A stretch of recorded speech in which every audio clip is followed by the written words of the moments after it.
এই যে গত 2 দিন ধরে একটা বিষয় আমাদের দেশে খুব বেশি প্রকাশ হয়েছে, পিচ্চি একটা মেয়ে নাকি হারায় গেছে। পিচ্চি মেয়ে হারায় গেছে। দেশের মানুষ কতটা কষ্ট হয়েছে, আরে বাচ্চা মেয়ে হাসপাতাল থেকে হারায় গেছে। হ্যাঁ, কি না কি হয়, হারায় নাই, এটা ডার্লিং এর সাথে ভেঙে গেছে। বয়স কত? 11। কত কম দেখি, 11 বছর বয়স। আমরা তো তখন কথায় যদি বলি শুনতে খারাপ লাগলো, 11 বছর বয়সে আজ থেকে 30-40 বছর আগের মানুষ ন্যাংটা হয়ে ঘুরত। কথা ঠিক না? মুরব্বিকা ঠিক ঠিক ঠিক। এই তো বাস্তব। 11 বছর বয়সে আমরা কি বুঝছি? কিছুই বুঝি নাই। প্যান্ট থাকতো না, হালত ছিল এরকম। আর 11 বছরের মেয়ে, তার ঘরে ভালো লাগে না, সে তার ডার্লিংকে নিয়ে ভেঙে গেছে, তাও মা হাসপাতালে। বলেন জামানা কোথায় গেছে? কোথায় গেছে জামানা? এই মেয়েটারে তো উচিত ছিল অন্তত কিছু না কিছু শাসন করা, কি ঠিক ছিল না? শাসন না করে, আরে আল্লাহ, এখন মিডিয়া তার কাছে যাবে, সে ভুলভাল বলবে, কয়দিন পরে সেই আবার টিকটক করবে, আমাদের যুবকরা দেখবে আর তার প্রতি ক্রাশ খেয়ে দুর্বল হয়ে তার পিছনে পড়বে। এটাই তো হচ্ছে। নোংরামির পিছনে সব ছুটতেছে একসাথে, নোংরামির পিছনে একসাথে সব ছুটতেছে। 11 বছরের একটা মেয়ে, 11 বছরের একটা মেয়ে কি বুঝে বলেন? ওই মেয়েটা যদি আরেকজন ছেলের সাথে ভেগে যায়, এখন কয় বিয়ের বয়স হয় নাই, 14 বছর বয়সে 15 বছর বয়সে একটা মেয়ে বালেগা হয়ে যায়, বিয়ে দিতে গেলে না, বাল্য বিবাহ ঠিক না, এটা সরকারি আইনে নিষিদ্ধ। বাল্য বিবাহ নিষিদ্ধ হলে বাল্য প্রেম তো নিষিদ্ধ করা দরকার আরো আগে। বিয়েটাই তো প্রেম নাকি? বিয়ের পরে করবো কি? প্রেম তাই করবো। তা ওইটা যদি বিয়ে করতে নিষেধ হয়, তাহলে প্রেম করার অনুমতি কোন ইসলাম দিয়েছে এটা আমাদের জানা দরকার। তাহলে 18 বছরের আগে বিয়ে দেওয়া জায়েজ নাই, কিন্তু এদিক দিয়ে 11 বছরের মেয়ে পালা যেতেছে, ওটা জায়েজ না? না, এটা হইতেই পারে। যারা বলে এটা হইতেই পারে, ওদের বাপ মারা এগুলা করে আসছে বলে তাদের কাছে এটা কিছু মনে হয় না। বাপ মারা এগুলা করছে, ওর কাছে তো এটা স্বাভাবিক মনে হবে, কিন্তু আমাদের কাছে অস্বাভাবিক মনে হবে। কারণ আমরা আমাদের বাপ মাকেও দেখিনি, আমরা 14 গোষ্ঠীও দেখিনি, নিজেরাও শিখি নাই। আলহামদুলিল্লাহ, আল্লাহ হেফাজত করছে। এই জামানাটা এখন বর্তমান জামানা। এটা ক্লাস 5 এর মেয়ে পর্যন্ত 60 বছরের বৃদ্ধর হাতে ধর্ষণ হচ্ছে। 60 বছরের বৃদ্ধর হাতে ধর্ষণ হচ্ছে। 5 এর মেয়ে ক্লাস 5 এ পড়ে, 6 এ পড়ে। কোন জামানা আসলো? না বুড়ার কাছে জোয়ান নিরাপদ, না জোয়ানের কাছে বুড়া নিরাপদ। ফিতনা বাড়তেছে না কমতেছে? ফিতনা বাড়তেছে। আল্লাহ পাক বলেন, জামানা যত রাসূল থেকে দূরে হবে, মানুষ তত জাহান্নামের নিকটে হবে। জামানা যত নবীর নিকটে ছিল, মানুষ তত আল্লাহর জান্নাতের নিকটে ছিল। নবী করিম বিদায় হয়েছেন কত বছর? 1450 বছর। 1450 বছর রাসূল বিদায় হয়েছেন। আজ থেকে নিয়ে 100 বছর আগে যে এই লোকটা জন্মগ্রহণ করেছে, সে আমার থেকে 100 বছর হইলেও নবীর নিকটে। কথাটা কি বুঝছেন?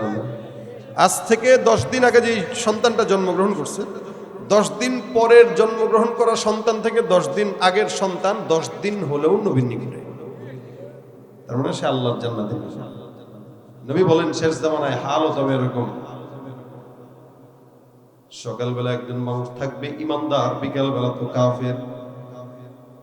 সকালবেলা ইমানের নূর তার কলবে থাকবে, বিকালবেলা কাফের।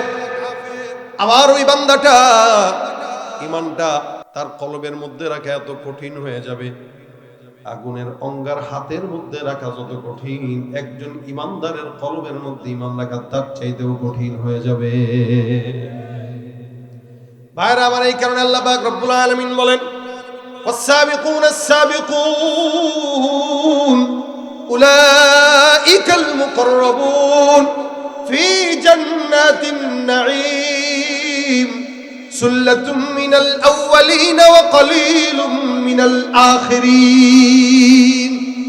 আমার আল্লাহ পাক রব্বুল আলামিন বলেন, জামানা যত অতীতে চলে গেছে, মানুষ তত আল্লাহর জান্নাতের নিকটে হয়ে গেছে। জামানা যত সামনে যাবে, মানুষ তত জাহান্নামের দিকে যাবে। যেই কল্পনা, যেই চিন্তা, যেই গুনাহের কল্পনা আমাদের বাপ দাদারা করে নাই, ওই গুনাহ এখন আমাদের সন্তানরা পকেটের মধ্যে নিয়ে ঘুরে। ডানে গুনাহ, বামে গুনাহ, সামনে গুনাহ, পিছনে গুনাহ, এত এত গুনাহের আসবাব এই আসবাবের ভিতরে আল্লাহ পাক রব্বুল আলামিনের হাবিব বলে, বান্দা, একটা ঈমানদার তার ঈমান আর গুনাহের সঙ্গে লড়াই করে বেঁচে থাকবে, আর বেঈমানরা স্রোতের সঙ্গে গা ভাসায় আর সামাজিকতার নাম দিয়া অশ্লীলতার ভিতরে যুক্ত হয়ে যাবে। এই জন্য বর্তমান সময় এখন ফ্রি চলাফেরা এটাকে কিছুই মনে করে না, আর পর্দা করে চললে কই যে সেকেলে আসছে বুঝে না। আমাদের দেশের কিছু মানুষ আছে আগা আমাদের আকাবির বুজুর্গান দিনদেরকে গালি দেয়, কয় আমাদের বুজুর্গরা নাকি ইসলাম বুঝে নাই, এরা নাকি সেকেলে ছিল। আমাদের আকাবির আসলাফরা আমাদের বুজুর্গানে দিনটা নাকি ইসলাম বোঝা নাই, কারণ মোবাইল চালাইতে পারে না, এটা কোনো শিক্ষিত নাকি? মনে রাখবেন, যত অতীতের মানুষ চলে গেছে এরা ইসলাম আপনার কথা অনুযায়ী কম বুঝলেও তারা আল্লাহর জান্নাত বুঝে গেছে। আর আপনি আমি ইসলাম বেশি বুঝার পরও আপনার আমার চরিত্র এখন হায়াওয়ান জানোয়ারের চাইতেও খারাপ।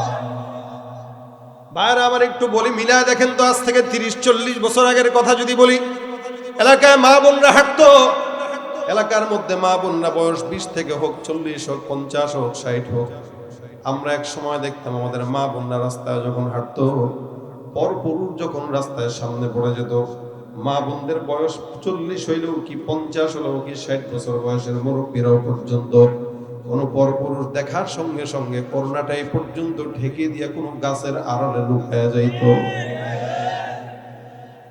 আমরা দেখতাম এরকম হাতের মধ্যে ছাতা রাখতো, পরপুরুষ যখন সামনে আসতো সুন্দর করে ছাতাটা ফুটা চোখের সামনে তুলে ধরতো, চক্ষুটাও যেন দেখা না যায় এমন ভাবে চলাফেরা করতো।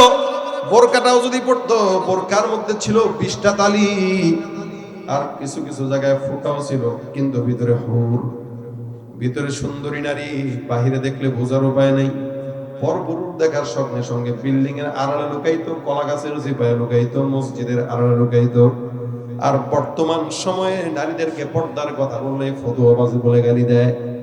আর বর্তমান সময়ে নারীদের সামনে কোনো পরপুরুষ যখন পড়ে, পর্দা করবে তো দূরের কথা, বুকের মধ্যে ওড়নাটা থাকলেও সেটা সরায় দিয়ে দেখায় দেয়।